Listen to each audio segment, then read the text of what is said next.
Welcome to the Sunrise Sessions. This is Season 1, hosted by myself, Amber Carlson, and Emmanuel Martin. Over this 10-part series, we'll be interviewing some fantastic guests about their journeys, resilience, transformation, and motivation. Thanks for listening.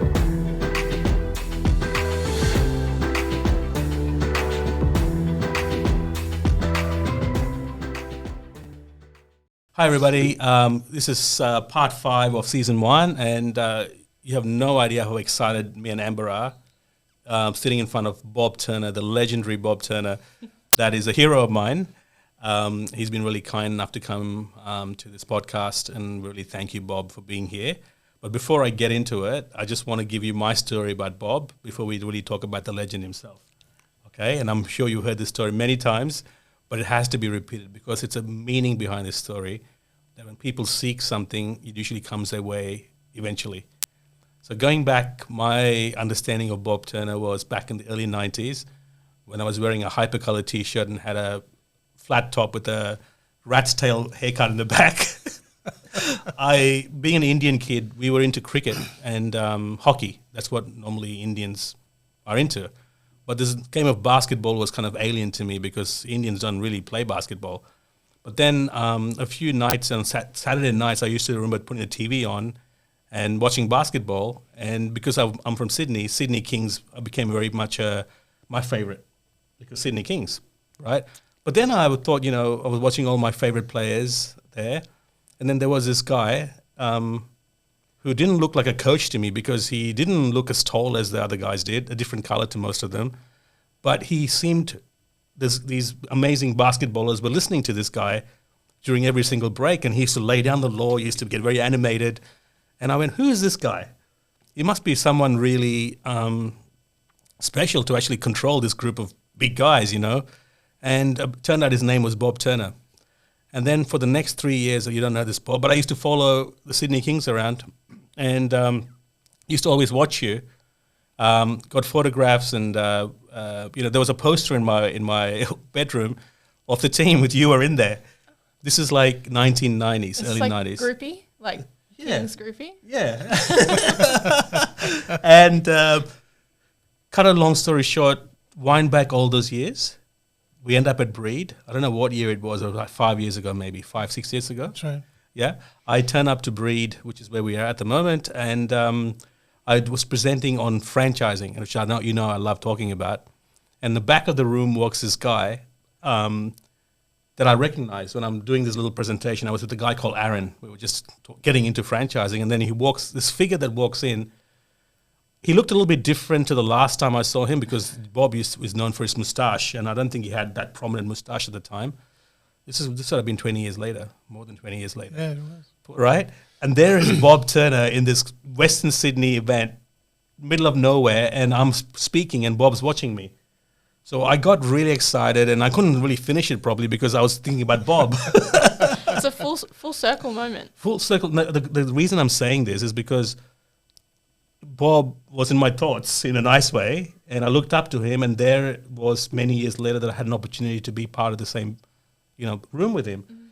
Cut a long story short, we met a few weeks later. I think you called me in, and we've had this amazing journey together as part of Breed originally, which we'll talk about soon, but then also looking at the projects, and Bob's a great inspiration to me and to the people of Western Sydney. So that's my introduction, which I wanted to tell you first. One of the best introductions I've ever had. And you've heard this many times, right? You've heard this many times. Yeah, and I'm genuinely passionate. Every time I say it, I get inspired by it because it's a true story. Yeah. So that's my story. Bob, welcome again. Tell us a little bit more about, I can go and read all the 100 things that you've done. In an essence, tell us your background. You're from the US.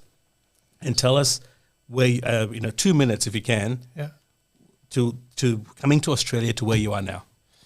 Well, I went to University of California at Santa Barbara. I was the captain of my basketball team. I was on a scholarship, and I didn't really want to stop playing basketball. And a fellow came through who had graduated from the same university. He was looking for a big guy to bring back to Australia. And my roommate happened to be 6'9", and he had just graduated, so he was doing nothing. this fellow came in with 2 players from the team, Aussies, and said, "Look, I'm looking for a big guy. You'll get this, and you'll really enjoy the experience." And I sat there and I said, "Can I go too?" It was just an opportune moment. And he said, "Yeah, sure, you can come." I said, "Where's Australia again?" I just want to keep playing basketball. Doesn't matter where. And so I came to Australia on June 15th, 1976, arrived in the country, drove down to Bomaderry Basketball Stadium, which was a whole new experience from the Sydney Entertainment Centre, for instance.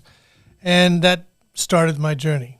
I was really going to come here for a year, maybe 2, and then go back because I wanted to coach at the university level in America. But things started to happen. The NBO formed in 1979, 3 years after I got here. I was recruited to go up to Newcastle by the founder of the league and also president of Newcastle, Dr. John Rasky. And I was the player coach in the first year. So I was 25 years old as a player coach, coaching, players that almost all of them were older than me. And I wasn't a Newcastle Novocastrian. So that was a challenge. Then I stopped playing because I was still director of coaching for the state of New South Wales. Very time-consuming, so I thought, no, I'll just play. The coach they brought in wasn't very good, so then I stopped playing, became the coach in 1981. Spent another 2 years there, went to Canberra for 4 years. And for me, it was always a journey that in the first game that I was at Shoalhaven Basketball Stadium, some guy yelled out in the stands, he said, "Have a go." In fact, he said, "Have a go, you mug." And I thought, have a go. Now, that is a great line. It kind of epitomizes what I believe, that you're only around once, get in and make something happen. And so my journey has been from Newcastle to Canberra to Sydney. I had a sports marketing company with a partner of mine who did all the marketing for Mazda. We brought out the Soviet Union for a 6-game, 6-city tour all around Australia in both 1987 and 88. And then the Kings kind of came along, knocked on the door and said, "Would you come in and coach our team, but also help market the Kings?" Because I had learned, by experience, if you want to get people to come, you got to get out and spread some enthusiasm, and that's contagious, and people get onto it. So after coaching the Kings, I went to work for Basketball Australia for a while. I've done a few other things, including Breed. And now I'm chairman of Blacktown City Football Club. I'm working with Super 6 with Carl Jennings, who you've interviewed. And I also have another sport that I'm just about to announce that I'm involved with. But, my attitude is I grew up in America where I just followed sport. In Australia, I'm looked upon as a basketballer. But reality is I love all sport. So I've been involved with lawn bowls, gymnastics, speedway, baseball, football, obviously, and basketball. And the next sport will be intriguing for a lot of people, but I believe it's got a lot of ingredients that can help take it to another level, and that's what I love doing. You can't exclusively break the news to us in this podcast. No, we have to wait. We're not that special enough. Well, I can always try because Bob. I would love to. Well, whatever it's going to be very successful. I know. Yeah. That you've done. So it's a great journey, but I know you pretty well, and it's not ending anytime soon because you're the kind of guy that keeps going. Have a go, as you said. Yeah. Right. Well, to me, that's what life is all about. If you have some intelligence and some experience, and then you lean on that experience, and I believe passion drives people, no matter what it is you're doing, whether it's a politician, employee, sport brings a lot of that out. And in my career, I've met people that I got to meet so-and-so. Now, they're intrigued to talk to me because I coached the basketball team, which to me is like fascinating. But it's a reality that, when you coach, you're either good at it or not good at it. And it's on the scoreboard. So it doesn't matter if you think you're good, but you've lost every game, then obviously you're not very good at it. So sport has a way of leveling out what people think of you, because you either have developed a culture and are successful. The coach I met for Blacktown City, the first time I met him, Mark Crittenden, I sat down and I immediately said, this guy's got it.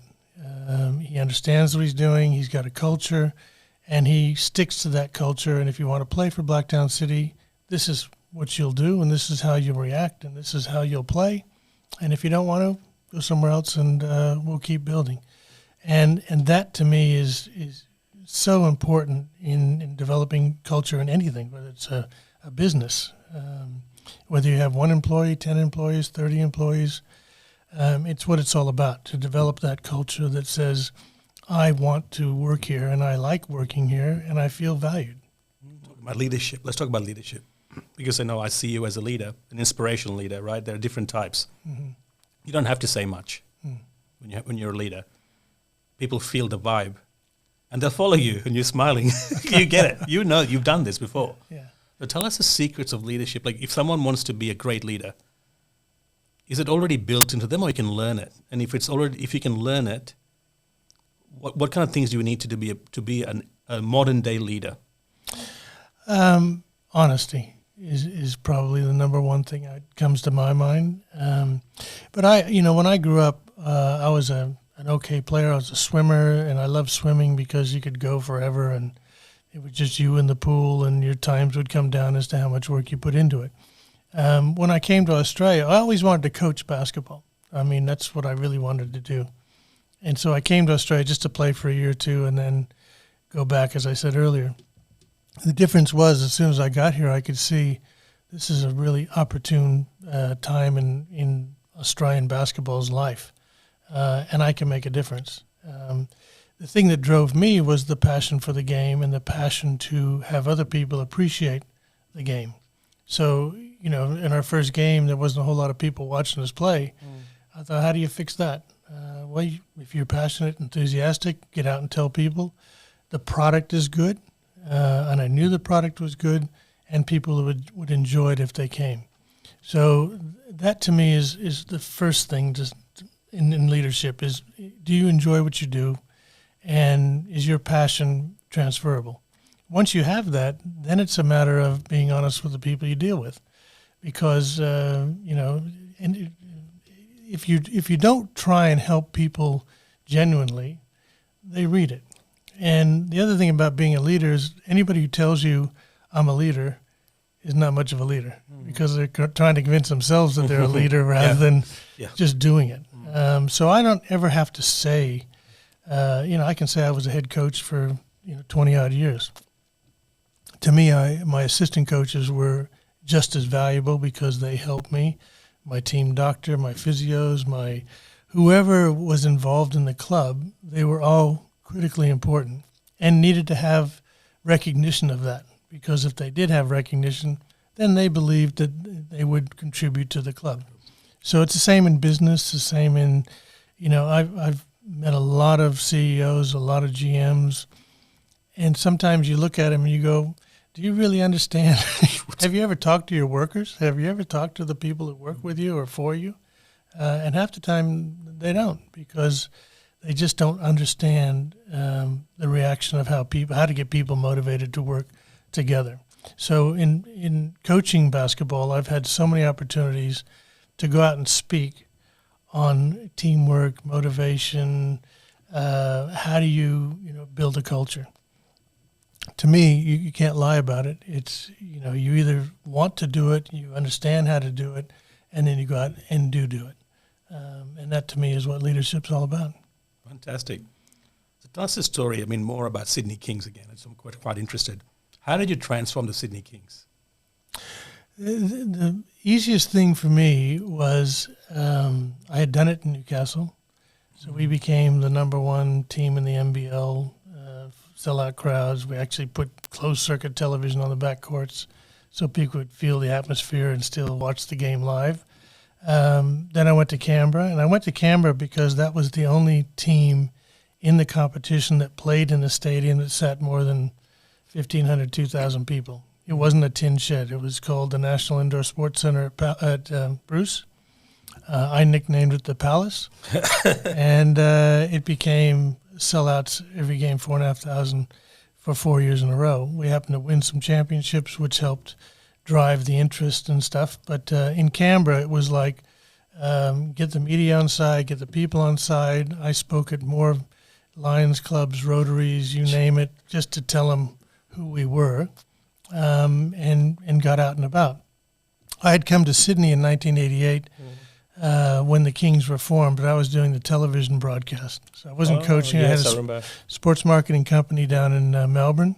So we were bringing out the Soviet Union and doing a lot of things with Jack High Lawn Bowls and Alan Moffat's racing team, Mazda Super Challenge. So we were doing some pretty important things. But every second week I'd come to Sydney and call the games for the Kings. And this was their first year. And I could look at the game and call the game and say, well, they got a lot of talent out there, but they were kind of all over the place. They would put two teams together, the Supersonics and the Bruins, and try to just say, go play and enjoy each other. Well, they hated each other the year before, and now you're trying to make them play together. So that's a tough gig. So I was watching it, thinking to myself, if Sydney doesn't go, everywhere else in the NBL, Brisbane, Canberra, Perth, Adelaide, Melbourne, the game was very, very, very strong. Yeah. But Sydney was still struggling. And if it didn't happen in Sydney, it didn't happen in Australia, basically. So I kind of made contact with Mike Wroblewski and Bob Elphinstone and said, look, I know you tried to get me last year, but if you're still interested, I'd love to give it a go. And so then I came up, signed a 3-year contract with Mike. That was intriguing because, he was not an easy guy to work with, but he was a great guy to work with. And so I got in and said, okay, if we're going to make this happen, I got to put the same principles, let the population of Sydney know who we are. I believe the product's good. And we sold out almost every game at the State Sports Center. The next year we moved to the Entertainment Center. Yep. Seats 10,500. People said, you're crazy. But I'm thinking, this is a city of 5 million people, and we're the only basketball team, and we put on a good show. So it wasn't just basketball, it was an entertainment product. So for the next 7 years, we sold out every game, pretty much every game. We made $1 million a year profit, and there's not too many sporting teams that can say they can do that. And a lot of that was just by driving pure passion for the game of basketball, an entertainment product, and for the good of Sydney and the good of the NBL. So everybody was winning out of this scenario. So it wasn't driven by, Mike Wroblewski, Lorraine Landon, and myself. We formed a very good trilogy of leadership because we would always agree on almost everything we wanted to do. And that was just to get out and about. Our players were all full-time, so they went to schools for us. We did 500 school visits a year, giving out posters and, whatever. And just because we knew if you came to a game, and I'd have so many people say to me, I don't like basketball. I'd say, fine, do you like entertainment? Oh, yeah. Well, come to a game. And you don't have to come back if you don't like it, but you don't have to come again if you do like it. Just enjoy it. But to me, it was always if I could convince enough people, even if they didn't come back because they weren't basketball followers, they weren't bad-mouthing the Kings. They were saying, I went to the night. It was good. It was good fun. Not my game, but it was good fun. And if you do that to thousands and thousands and thousands of people, eventually you're sold out every game. Well, I was one of the thousands of people that converted, right? Yeah. That was a testament behind that. Yeah. And, I don't know if we went to your school, but we could have. And, the Dean Utahs of this world that would go into a school, Yes. Dean is nicknamed Man Mountain. Yeah. Well, if you have a little 10-year-old primary school boy or girl looking up at Dean Utah and he says, I want you to come to a game. Yes, sir. Yes, sir. I'm coming to the game. And, it kind of helped. We had a lot of black American players who could spin the ball on their finger and do the tricks. And everybody thought, wow, I got to go out and watch these guys play. Fantastic. Well, I want to spin it a little bit. So you've told us about all the success, the amazing success that you've had in your career. But has there been any big challenges or setbacks, not only in your career maybe, but even your personal life that was challenging throughout your journey? I'll give you one example. This is back when I was in high school, and this is the biggest lesson I learned in my life to date even. I was a junior in high school, so year 11. I had worked my tail off to make the team. I played in every game, but I only scored 7 points total all year. I was the hustling defensive point guard. But in the off season, I grew like 6 inches. I had worked my tail off to hone my skills. So at the start of the next season, in my last year of high school, trying to get a scholarship to go to university, I had to produce some goods. So all of a sudden, I was now my buddy and I were the 2 best players on the team, and I was averaging over 20 points a game, which is totally different than 7 points total the whole year. Yeah. And I was feeling pretty good, like, hey, this is looking all right. And my coach, who was the best coach, almost like a father figure for me, he brought me into his office before we played a big tournament as part of the season. And he said, Bob, you're not starting tonight.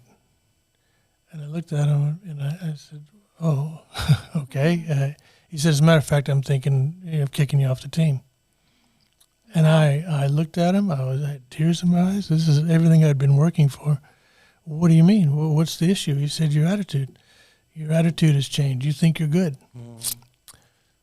Okay.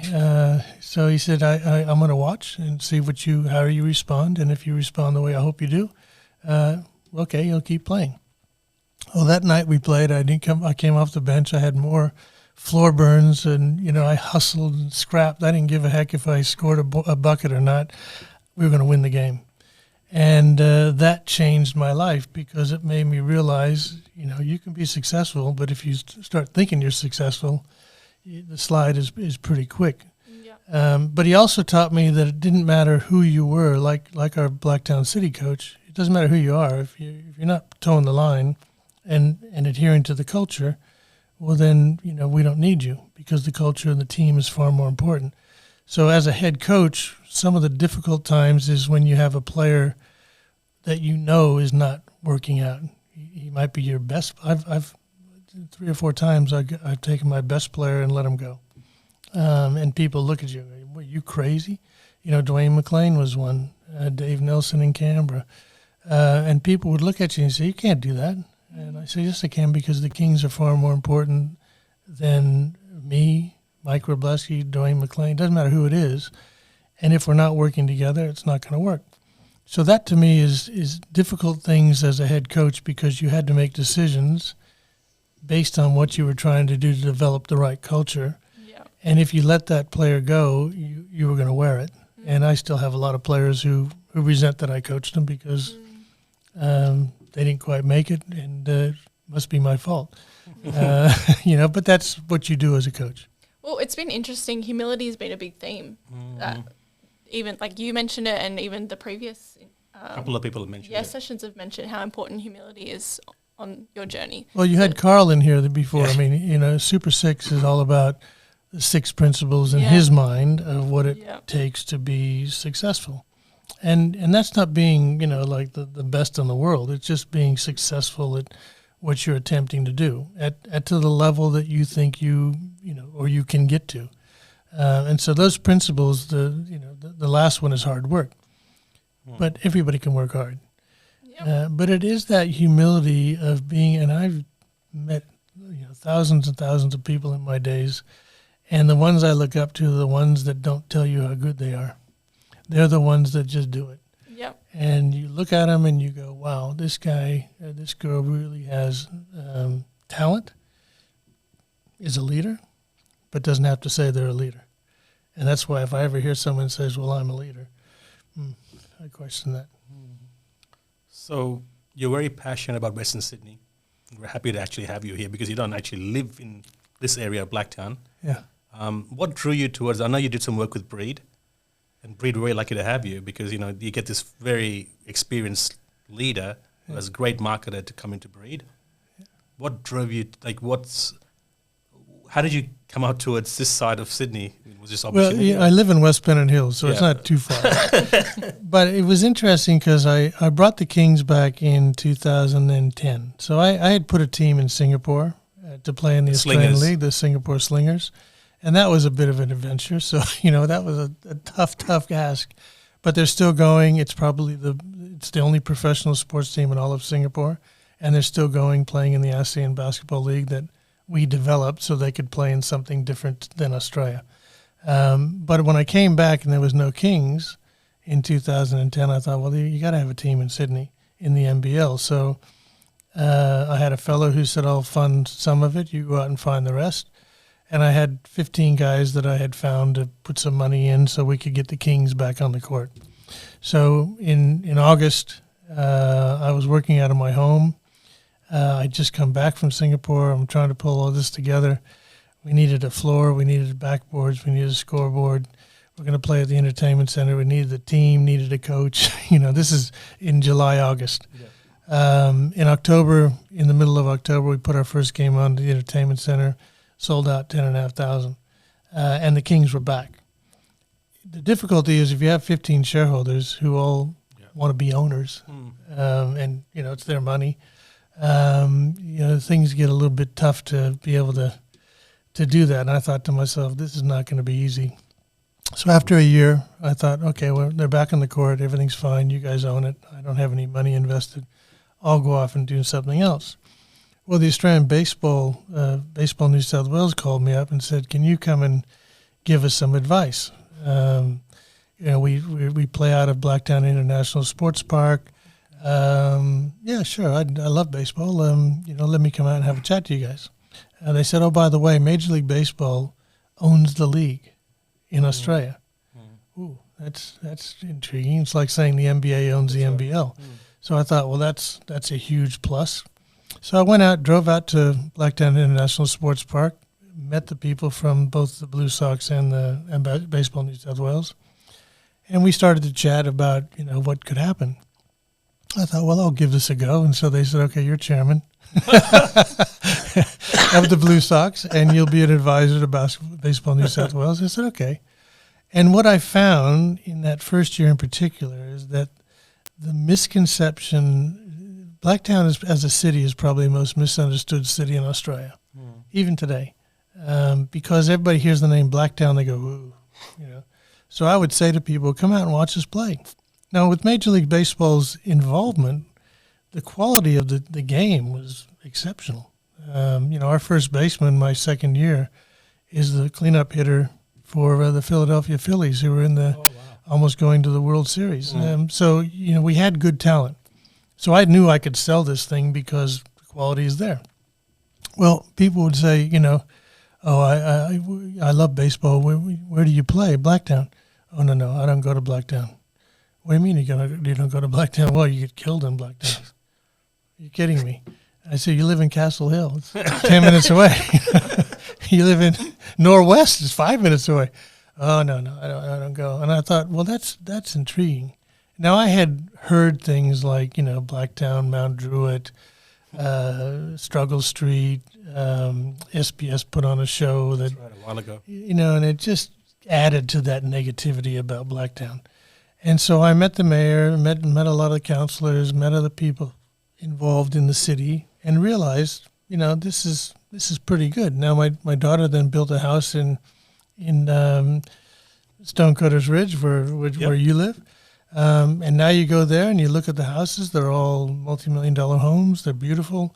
It's on a golf course, and you go, there's nothing wrong with this. And so then, as time went on, I just got more and more involved with Blacktown. So on the council, Chamber of Commerce, then Breed through Nathan Burbridge said, Bob, would you be interested in taking over Breed because we need some new direction?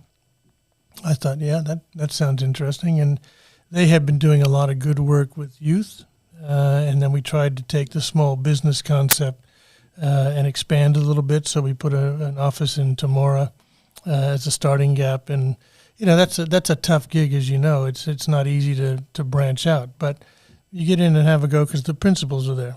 And in every small town, there are still the same issues that hit small business as in bigger cities like Blacktown or Sydney or whatever. So for me, you know, I'm almost convinced that I've got to do my part to help people understand Blacktown. And, you know, people who live in the ponds who say they live in the ponds, not Blacktown, it's like, really? Be proud of what the city that you're in. And when I go to other cities and look at what's happening with crime or, you know, things like that, yes, there is issues here in Blacktown, but there's issues in Manly and Mossman and anywhere else. So the more that the city builds its credibility, and that's what I took on. I took on Blacktown City for basically the same issue. They called me up 3 years ago and said, we have to restructure our whole organization. Can you give us some advice? You know Blacktown and you know sport. Sure. I walked into, you know, Blacktown State, the stadium that we play out in Seven Hills, Landon Stadium, and as I walked and turned the corner, I went, whoa, this is a beautiful place, you know. Who do you play? Who's Blacktown City? I'm not a footballer, but I'm a sports person. And I thought, well, hold on. You're playing in the top competition. You're playing teams that, you know, Sydney United, Sydney Olympic, teams that I knew. And I thought, well, you got credibility of who you play. You got a great stadium. We're successful. Let's do it for Blacktown. And so I tell people all the time in my board that I'm doing this as much for Blacktown as I am Blacktown City, because Blacktown as a city does not have a sports team. It's their team. Now, we got a long way to go still, but we're going to be successful on the field. We've got Walker Corporation as our title sponsor now and a principal partner, and they're going to spend billions of dollars here in Blacktown in rebuilding the city center. And I reckon if you fast forward 5 years, Blacktown will be, wow, what a city. There is a name that they call you here. I don't know if you know it. It's called Blacktown Bob. I think my PR man must have done that. I guess, look, I got one final question for you. Where to from here in Bob Turner's journey? So what are the projects you're working on? I know you, what are the things you're looking forward to in the next couple of years? Yeah, you know, people, I get a little bit older and they say, you're going to retire. I go, what would I do if I retired? I love, as long as my brain works and my body works, which my body's telling me it's getting hard. But, you know, I love to get in and have a go. And I heard a coach way back when I was director of coaching for New South Wales basketball. And he gave this kind of talk about, you know, life and what his life was all about. And he said, look, when I finally go and I'm up before the man or the woman up there, and they'll have a whiteboard behind me and for admission to heaven, and he's going to say, I gave you X amount of talent. I gave you this, this, this, and this, and you only used 50% of it. What was wrong? This guy said, I want to be able to say, God, I gave you 90% of all the things that you gave me. And that resonated with me. It's like, yeah, I think, you know, I the talents that I don't have, I'll improve on. It's a little bit like in promoting a sports team or a business. You have positives, you have negatives. Well, take your positives and sell them hard. The negatives, try and push as many of those across to the positive side of the ledger if you can. And then the other negatives that are there, they're being outweighed by the positive. So when I look at something in sport, Blacktown City, Super Six, when I met Carl, I thought, I've been looking for something like this for 47 years. Something that helps kids mentally and physically. And especially in today's world where kids, you know, are not as ambitious or, you know, they're not being taught to be, to learn, to want to advance, to want to be successful. They just sit on their computers and play games. You know, that's so foreign to me. And I watch my grandson, you know, doing things like that, and I try and say, no, get out there and play sport. Get some, you know, knee burns or, you know, fall off your bike, learn some things about life. So for me, now it's like Blacktown City, Super Six, this other venture I'm taking on. because, the ingredients are there. And it needs someone with a bit of spark just to add that extra bit of enthusiasm. And as my high school coach told me, enthusiasm is contagious. Start an epidemic. So if you can get people feeling that vibe for the right reason, no matter what it is, you have a much better chance of making that happen. So that guy who yelled out at Shoalhaven Stadium, "Have a go," I don't know if he realized how important that was in my life, but doesn't matter whether it was working for Breed or Australian Cancer Research Foundation or the Sydney Kings or Blue Sox, it doesn't matter what it is, the same principles apply. Fantastic. And that, I think the spark is what you mentioned, is what I think you provide, because you talked about your body and getting older, or your head or your brain. Yeah. I think you got a big heart. Oh, thank you. I think it's important to know that you have that. Yeah. Who's your biggest supporter in life? Other than my wife, Allison, my uncle Jim, who was also a sports coach, and my high school basketball coach. These two guys just made my eyes wide open and made me start to appreciate what it takes to be not just successful, what it takes to fulfill your passion. And so anything I've taken on, if you said to me tomorrow, I'll pay you $5 million to be the CEO of the Australian Rugby League, I couldn't take that job because it's not my passion. And I don't understand it enough to have to get out, or not to have to, but to want to get out and sell it. When baseball knocked on the door, I liked that. When ACRF knocked on my door, and said, "Can you help us raise funds for cancer research?" I go, "Yeah, my sister died of cancer. My high school coach died of cancer. I had 5 or 6 all different cancers." I said, "Sure, let's get out and make this work." So for me, it comes from your heart, but it also comes from your experience. And if you kind of meld the whole thing and just get in and have a go because you believe in it, that's the biggest difference. So I do believe in Blacktown City. I do believe in Super 6. And I think we can take that to just a level that's going to help so many kids because other people just can't see it. They can't. It's not just the spark. They can't see it, or they're doing it for the wrong reasons. And if you're doing it for the right reasons and you're passionate about it, you have a better chance of being successful.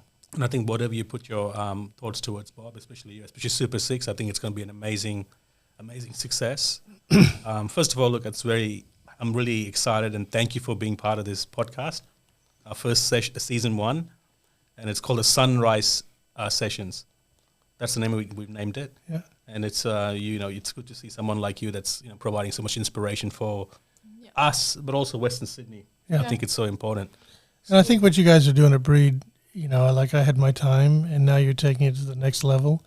And these podcasts are critical because they take people who are, also advancing the cause of Western Sydney, or more particular Blacktown. And how can a combination of that? I know you're involved with the Chamber of Commerce through Breed, and that's fantastic for us because it helps us in delivering the products that we want from the Chamber's point of view.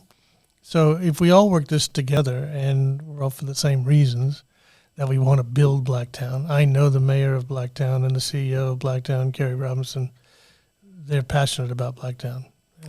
They've lived here, they've grown up here, and they believe in it.